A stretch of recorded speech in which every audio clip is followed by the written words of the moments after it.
স্বৈরাচার সরকারের পতনের আগের দিন অর্থাৎ ৪ আগস্ট লাঠি হাতে মাঠে নেমেছিলেন কুষ্টিয়া পৌরসভার সার্ভেয়ার আব্দুল মান্নান। মূলত ছাত্র জনতার আন্দোলন প্রতিহত করতে মাঠে নেমেছিলেন তিনি।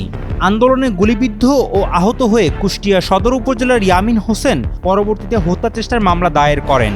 ওই মামলায় আব্দুল মান্নানকে ৫৭ নম্বর আসামি করা হয়। মামলার প্রায় ৮ মাস পর গত ২৫ এপ্রিল তাকে গ্রেপ্তার করা হয়। পরবর্তীতে শনিবার দুপুর ১২:৩০টার পর তাকে কুষ্টিয়া আদালতে নেওয়া হয়। ওই দিনই জামিনে মুক্তি পায় মান্নান।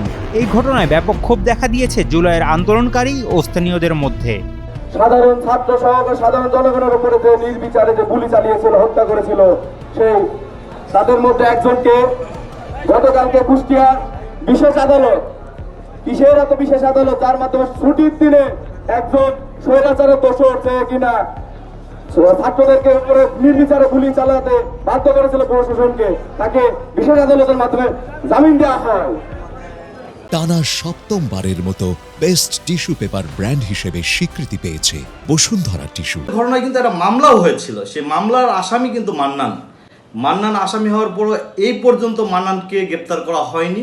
গত শুক্রবারে মান্নানকে গ্রেপ্তার করে কুষ্টিয়া মডেল থানা পুলিশ এবং শনিবারে যখন আদালতে সোপর্দ করে এবং আদালত বিশেষ আদালত বসিয়ে ওই দিনই তার জামিন মঞ্জুর করে, যেটা অত্যন্ত দুঃখজনক।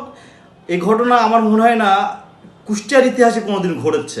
বন্ধের দিন যে স্পেশাল কোর্ট বসিয়ে যে বিচারক জামিন দিয়েছেন আওয়ামী দোষরদের, তাকে ২৪ ঘন্টার মধ্যে প্রত্যাহার করতে হবে।